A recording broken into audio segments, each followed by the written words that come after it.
IBC 뉴스의 긴급 속보입니다. 자세한 내용을 위해 성재준 앵커를 연결합니다. 성재준 앵커, 응답 바랍니다. 반갑습니다. 송재준입니다. 오늘 저는 영상을 통해서 굉장히 중요한 내용에 대해서 정리를 좀 해드리고자 합니다. 바로 이재명 후보의 녹취록에 대한 이야기인데요. 이번에 공개가 된 녹취록은 지금까지 공개가 됐던 녹취록과는 결이 다릅니다. 지금까지의 녹취록은 이재명 후보의 사생활과 관련된 내용들이 많았었죠. 그러나 이번의 녹취록은 사생활 문제가 아니라 허위사실 공표가 적용이 될 수도 있는 그런 녹취록입니다. 결론부터 좀 말씀을 드릴까요? 지금까지 이재명 후보의 정치 인생에서 가장 위기의 순간이 뭐였습니까?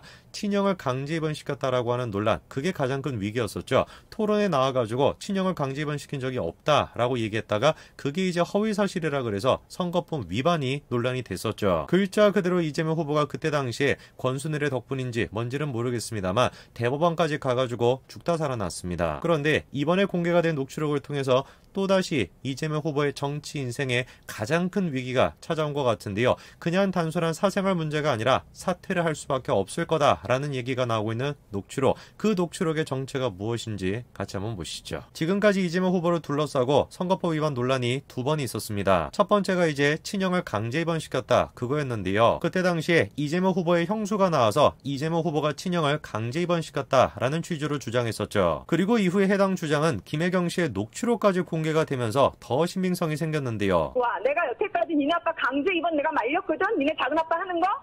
너 때문인 줄 알아라? 그럼에도 불구하고 이재명 후보는 지방선거를 앞둔 토론회에서 다음같이 주장합니다. 형님을 정신병원에 입원시킨 적이 없다. 재차 김영한 후보가 그렇게 주장하고 싶은 것 같은데 사실이 아니다 라고 얘기했었죠. 실제로 이재명 후보는 허위사실을 유포했다라고 고발당했고 1심에서 무죄 판결을 받았습니다만 2심에서는 벌금 300만원, 당선 무효형이 선고가 됐습니다. 그런데 놀랍게도 대법원에 가서 무죄 판결이 선고가 됩니다. 어쨌거나 저쨌거나 대법원 판결이 나왔습니다. 저때까지만 하더라도 이재명 후보가 진실을 숨길 수 있다라고 믿었겠죠. 그러나 진실이라고 하는 게 그렇게 쉽게 숨겨지지가 않습니다. 당시에도 논란이 됐던 것이 이재명 후보의 호화 변호인단인데요. 어마어마한 사람들이 변호인단으로 참여를 했고 심지어 참여한 로펌만 하더라도 10대 개 가까이 됩니다. 사실 일반 시민들이 저 정도 규모의 변호인단을 꾸민다 상상도 못하는 것이고 심지어 거기에다가 대법관 출신의 헌법재판관 출신까지 들어간다. 뭐 이거는 말도 못하는 겁니다. 근데 뭐 이재명 후보는 저희 같은 소시민들이 아니니까 능력이 되시니까 돈이 있으니까 저 정도 변호인단을 꾸밀 수가 있겠죠. 그거는 문제가 되지 않습니다. 그런데 문제가 되는 게 뭐냐? 놀랍게도 저 정도 규모의 변호인단을 꾸리는데 들어간 돈이 얼마라는 거예요? 3억밖에 안 들어갔다는 겁니다. 저게 바로 현재 가장 큰 논란이 되고 있는 거. 저게 검찰 수사를 통해서 사실로 밝혀진다면 이재명 후보는 사퇴하는 것뿐만 아니라 구속이 될 수도 있다라고 하는 얘기가 나오는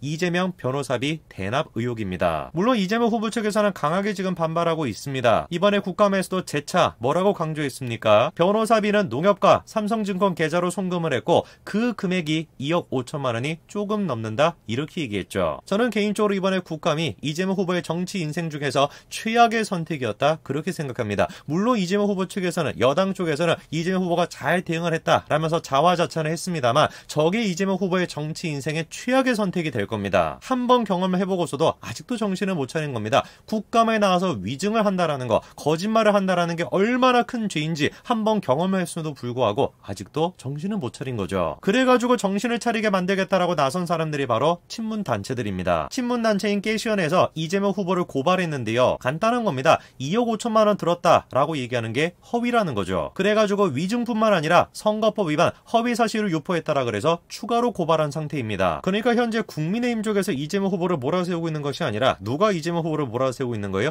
친문단체들이 이재명 후보를 몰아세우고 있는 겁니다. 안 된다 이거예요. 이재명만큼은 절대로 우리가 진보 좌파가 인정할 수가 없다. 문재인 대통령을 그렇게 공격했던 인간인데 어떻게 우리가 이재명을 후보로 인정할 수 있냐? 친문단체에서 지금 공격하고 있는 겁니다. 중요한 정보 지금 몇 가지가 등장을 하고 있죠. L 변호사라고 하는 사람이 등장하고 있는데 그 변호사에게 현금 3억을 줬고 3년 후에 팔 수 있는 상장사 주식 20억을 줬다는 거죠. 그래가지고 전체 수임 비용을 따져봤었을 때 이재명 후보가 지출했던 변호사 비용이 100억 정도일 것이다 이렇게 주장하고 있습니다. 그러니까 2억 택도 없는 소리 하지 말라는 겁니다. 전체 변호사 비용으로 100억 정도가 들었을 것이고 심지어 한 명의 변호사한테 현금으로 3억을 줬고 나중에 팔 수 있는 주식 20억 원치를 줬다라는 것인데 질문이 생기는 겁니다. 도대체 그 L 변호사라고 하는 사람의 정체가 무엇일까? 그 변호사로 지목되고 있는 사람이 바로 이태영 변호사입니다. 그리고 이 이태영 변호사가 누구냐? 바로 김혜경 씨의 변호인이었습니다. 아까 전에 제가 영상 초반에 그렇게 말씀을 드렸죠. 이번에 충격적인 녹취록이 공개가 됐다. 이 녹취록을 통해서 이재명 후보가 사생활 문제, 이 정도 차원의 문제가 아니라 후보를 사퇴할 수밖에 없을 거다라고 말씀을 드렸는데요.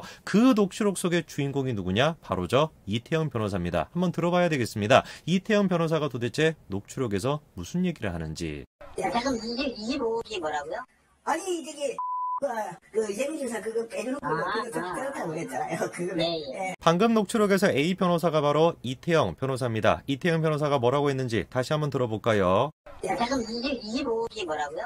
아니 저기 이재명 지사 그거 빼주는 거 그거 적절하다고 그랬잖아요. 그거 네. 분명히 이태영 변호사가 뭐라고 합니까? 25억, 그 돈이 어떤 돈이라고요? 라고 물어보니까 상대방이 뭐라고 합니까? 이재명 지사 빼주는 조건으로 라고 얘기하고 그 내용을 잘 알고 있는 것처럼 이태영 변호사가 아, 네네 이렇게 답변하죠. 충격적인 것은 녹취록이 여기서 끝나지 않는다라는 것입니다. 한 가지의 녹취록이 더 공개가 됐는데요.